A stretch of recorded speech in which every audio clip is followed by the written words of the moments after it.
Please clap once. Ayan, very attentive. If you can hear me, clap twice. Clap 3 times. Okay, so very attentive. So before anything else, allow me to speak in English and Filipino, but not Chinese. I'm not going to speak in Chinese because I don't know how to speak it fluently. So, okay. So I will start my speech without mentioning the people that made this event memorable. Mrs. Lorraine Chan, the school directress. Miss Lolita Con, Chinese Department Principal. Mrs. Maria Hedwig Overmundo, the English Department Principal, ma'am. And to all the English Department faculty and Chinese Department faculty members, parents, students, non-teaching staff, and stakeholders, as well as to all the people I wasn't able to mention who are present here today. A pleasant afternoon, everyone. So it is an honor to be your guest speaker for today. Last January 15, I got a message from one of the grade 7 advisor of TPCS, Ma'am De Abroad, asking me if I'm going to be a guest speaker for this closing program. And without hesitation, I said, yes, ma'am. And a follow-up message, bakit po, ma'am? I'm asking why. So, pwede po ikaw mag-guest speaker, sabi ni ma'am, if I can be a guest speaker that day. At that point, I said, pwede naman po. So, there was a little bit of hesitation, and by that time, some questions run in my mind like, who I am to give a speech. I'm not prominent or well-known person here in school. But I realized, why not? I am a teacher, a part-time teacher here in TPCS. And so, regardless of your personal profile, you can inspire and change others. So I hope you gain something from a story that I will share to you today. And here I am today delivering a speech for each and every one of you. Palakpakan naman po. Okay, thank you very much. So I have 3 messages, and these are for the parents, students, and teachers. So my first question to you is, para sa lahat po ito, what have you eaten during your lunchtime? Ano po yung kinain niyo during your lunchtime? Is it fried chicken with rice? Or is it tinola or adobo? Okay. Is it sinigang or chicken curry? Are you familiar with those mga ulam, Filipino people? So did you know that what you are is what you eat? Kaya look at me. I'm so cute. So why I'm asking this question? What's its relevance to our celebration today? And that's what we're going to find out. But before that, to learn a little about me, please allow me to introduce myself. Although some are already mentioned by my student who introduced me today, Dominic. And since this is my first time appearing here, and my first time being a guest speaker in my entire life, my name is Mr. Kenneth O. Yorka. You can call me Teacher Tan or Sir Tan. Ano yun? Very good. You can call me Teacher Tan or Sir Tan. I am well known for that by my students, especially the grade 11. Asan kayo? Ayun, nasa dulo. And also by grade 12. Ayun, nasa dulo sila. I am 24 years old. And I have a degree in secondary education. That's why I am presently senior high school teacher. And for the information of everyone, this is my second school to practice my profession. And this is also my second year, this year, to obtain my license to teach. And as stated, I graduated from a humble university, Humboldt Community College, San Jose Community College, 2 years ago. So, dito na medyo matagal-tagal na rin. So, right after graduation, I took the licensure examination for teachers. So, have you ever heard that acronym?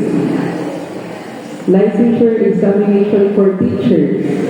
Ayan, para sa mga, bibigyan ko na kayo ng background para sa mga parents and sa mga hindi nakakaalam ng left. So according to the Professional Regulation Commission and the Philippine Teachers Professionalization Act of 1994, Republic Act 7836, the licensure examination for teachers is a standardized test that ensures aspiring educators meet the professional and ethical standards required for teaching in the country. So therefore, it is basically obtaining a license, teaching license, especially when you want to teach in the public school. So a college student cannot teach in public without a teaching license, except when he or she would like to teach in private school, pwede po yun. But you should obtain your license within 5 years from the date of your appointment. Okay po, parents? Para may background kayo. So if a teacher, what if a teacher fails to obtain a professional license within the given time frame? So it may be possible to be subject to termination from service and ineligibility for promotion or career advancement. Ayan po yung mga possibilities na pwedeng mangyari sa isang teacher. To revert, I passed the board exam for the first state and that's on March 2023. So I do not want to use the sentence neither I passed, luckily I passed, nor use the adjective lucky.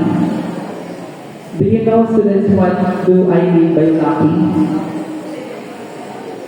Ayun, may narinig ako. Swerte. Because I do not believe in swerte in life. Do you know what's the secret? Okay lang ba share ko sa inyo yung secret? I will share to you and you need to listen. Okay po? You need to listen. The key here is to prepare. And aside from vigorous preparation, I read, and read. So that's how you expect when you are reviewing. Kapag naghahanda ka sa mga examinations, diba? Nagre-review kayo. Ganun yung ginagawa ninyo. So there's a lot of readings, not only during my review days, but I developed the passion of reading when I was in grade 6. Asan yung mga grade 6 pupils dito? Where are you guys? Grade 6. Ayan, during that time, doon pala na nag-start yung development sa sarili. Medyo ang tagal, yung passion ko pala, hindi na development, but yung passion yung nalili. So, there's an old adage that says this, quote, when preparation meets opportunity, the result is success. End quote. Concentration with what you do, and you need to stay disciplined. Maging disiplinado po kayo. So you aren't going to be without discipline. Okay po? So gusto ko unahin yung magiging message ko ngayon for the parents. Asan po yung mga parents na present today? Pwede po kayo mag-raise ng hand para ma-recognize. Ayan. So I'm expecting, ayan. Andito kayo marami ditong parents. Pero ayun sinasakulihan. So, good afternoon. So, to the parents of these young kids, at this time, let me ask you. So, what kind of future do you dream for your child? So, is it one where they are capable and compassionate about what they are doing? Yung gusto pa talaga nila at masaya sila roon? Yun ba yung gusto ninyo? Or the one where they face life challenges with courage and wisdom? Pwede naman sir, both na lang, di ba? Pwede naman parehas lang bilihin. So what kind of profession do you want them to be? Or should I say, titles in their names? Is it engineer? Sino yung gusto maging engineer dito in the future? Ayan yung nag-build na buildings. Sino naman gusto maging attorney? Doktor. Ayun, marami. A pilot. Or a teacher. Eh, parang wala akong nakita. Gusto maging teacher someday. So, maybe wala yan sa option nyo ang pagiging teacher because you cannot earn so much money from being a teacher here in the Philippines. And that's the sad reality. But if you want to be part of the success of the children by teaching them the right manners, the right values, equip them with enough knowledge, and be on their side until they reach their dreams.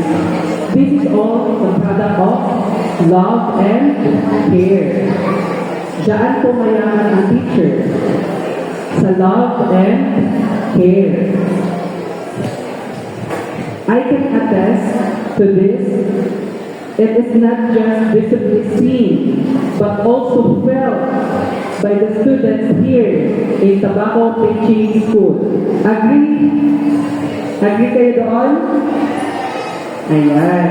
So if so, let me ask you another question. What are the values that we are teaching them today to prepare for them in the future? So bilang mga magulang, ako hindi pa naman ang magulang, and for the parents, bilang mga magulang, kayo ay ang kanilang unang naging guro. So you are your child's first teacher. Okay po? The values you still at home are their foundation towards success. So living in this world where busy is ubiquitous. Ubiquitous means found everywhere. Nakikita yan kung saan. It is observed and experienced by others, especially the parents. So what's the reason behind it? Bakit busy ang mga tao ngayon? Especially the parents. Because of work, to earn what? To earn money.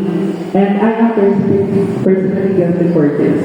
So we are striving for money, work here, work there, trabaho doon, trabaho dito, overtime doon, overtime dito, because that's what the role and responsibility of a parent, to support the needs of his or her child. Okay po? So, especially sa schooling, ganun po ka hirap ang maging isang parent. Yung iba, pinapasok na lahat ng trabaho, and di ko rin naman masisisi. At the first place, I cannot blame them. Because who I am to blame the one who is a living. So what I am pointing is, my dear parents, this is sound cliche, but my dear parents, at least have a time for your child. Not just when having an event like this, but when they are at home, from school. You can simply ask them, how's your school? How's your day? Ano ba yung mga ginawa mong activities? You can do that po. So in this busy era, let us strive to make time for our kids.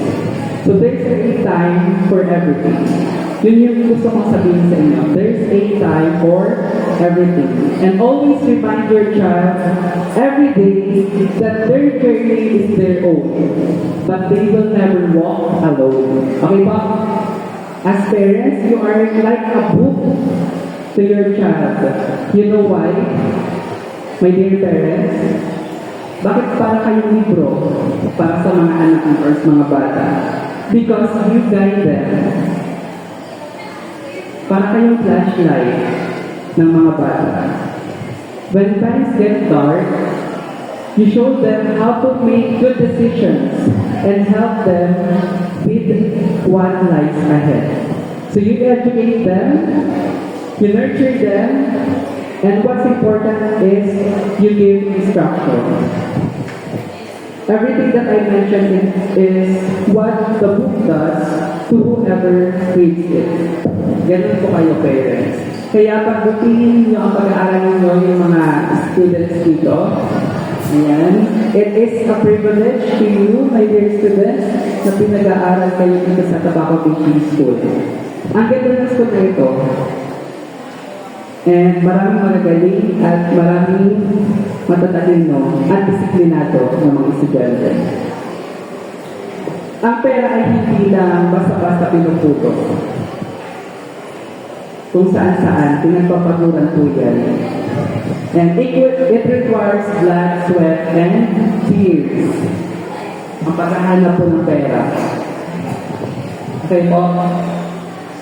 So parang title lang yan sa kanta ng K-pop boy band na BTS, Blood, Sweat, and Tears. So kaya never lose a chance hanggat narito pa kayo sa school, especially the grade 12 na nag-graduate na this school year. So enjoy your stay. Okay po? So this other message is for the students naman. So preparation means cultivating love for books. Developing the habit of reading and equipping yourself with knowledge and imagination. That's why annually there are celebrations like this. In all schools, in all over the country. So through different activities like book exhibits, storytelling, ano pa yung mga activities na ginawa ninyo dito? Meron dancing, may declamation, ano pa, oration, etc. So everything related to English. So sinagawa po yan all over speeches, all over the Philippines in school. So we are presented with the perfect opportunity to apply and enhance these skills. So alam niyo ba, my dear students, during my college years, it's always inside me, the burning passion for reading. So, and did you know that sometimes I mistakenly thought that I was home, but I was not. Nasa library pala ako noon. And that I fall asleep sa library. Share ko lang po sa inyo during my college. So, the librarian knows me not by my name, but my presence. Lagi kasi ako andon sa library during my college years. So until now, kahit ngayon, makikita niyo pa rin ako sa library. Andun lang sa loob. Nagpe-prepare. Hindi matulog pero nagpe-prepare nga in lesson. And yun kasi yung parang safe zone ko and also tawag dito, mas malapit sa classroom ng senior high school, sa third floor. So ayan, saan niyo po ako makikita? Sa library. Okay po? Nowadays, when there is a rise and the advancement of technology, let us use our time effectively. My dear students, instead of playing on your phones and consuming most of your time on it, why not read books? Even online or offline. There is a lot of material that are accessible online, and you can, all you need to do is to enjoy reading those articles or literature, children's literature. So, do not forget to always listen to your parents. Okay po. Going back to my very first question, natatandaan niyo pa po ba? When your ulam during, what's your ulam during your lunchtime? What its relevance to today's event? Ang pagkain ay nagbibigay ng energy and sustansya sa ating katawan. So alam ko at alam na rin ito dahil tinuturo ito sa subject na anong subject ko yun? Sa science. Sa science ko tinuturo. And not just subject na science but also in health. Okay po? To make our day productive, we need to feed ourselves with our healthy food and etc. So as well as our brain also needs to feed. So through what? Paano natin ma-feed yung brain natin? Through reading. That's the way. So this is not literally, but it needs information. Kailangan natin gamitin ang ating, what do you call brain in Filipino? Utak. Okay? To make it sharp. You know, my dear students, you will not just plainly read what you are reading, but you need to understand it. So that's comprehension based in. Hindi sapat ang kaya nilang magbasa. Dapat na iintindihan ninyo ang inyong binabasa. So a quick trivia. Did you know that your brain is about the size of your two fists put together? Try nyo. Ganito kayo. Put your fists together. Ganyan. Hello. So ganyan. Oh. Hello. So ganyan po kalaki ang brain ninyo.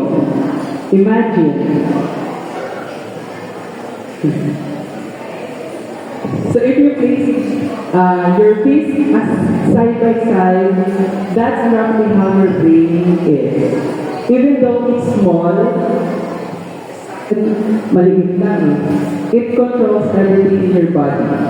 Kaya don't worry if maliit ang size ng brain nyo. We are not after its size, but we are after its context, yung laman na in brain. Okay po? A bigger brain doesn't mean you are smart. So some animals like whales have much bigger brains than humans. But our brains are special because of how they are wired. So, yun po yung quick trivia ko para sa inyo. And let me share to you this. Sa lahat ng nabasa kong libro, of all the books I have read, my favorite is, guess what? What's my favorite book? And it is listed in the top 10 most inspirational book of all time and most published books in the world. So meron kayong idea kung ano yung libro na yan? Ay, meron. Yes, that is the Bible, or the book of wisdom. Very good. At least may nakakuha. May nakakuha. So, what is the importance of reading the Bible? There are few comments like, I thought the Bible would be so hard to understand. And I felt that it would be boring. So, and some find it boring, but you will learn from the experience of the characters that may guide you at present. So, at present, I enrolled in a Socratic school. So, did you know that, ladies and gentlemen, when I was in elementary, like you, my dream was to be a priest. Alam niyo yung priest? Ayan, gusto ko maging parang dati when I was in elementary. Because I want to perform or practice or exercise the exorcism that time. But it all changed when I entered high school and college. Gusto ko nilang magturo because of the influence of my friends.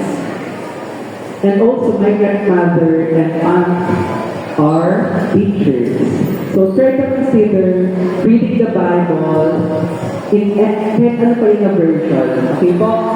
And, ayan, madali na po yung speech ko matapos. And to my fellow educators, this is my last message. So let us continue to nurture not just the minds of our students, but their hearts as well. Let us empower them to dream big, think deeply, and live with a purpose. Let reading be a way to connect, inspire, and grow together. Let us, teachers, their way to achieve what they need to achieve. Because in the end, it's not just about what we teach our children, it's about the values we live and pass on them. Thank you, and may we all find wisdom, strength, and hope within the pages of a book. Shaku Hao, good afternoon.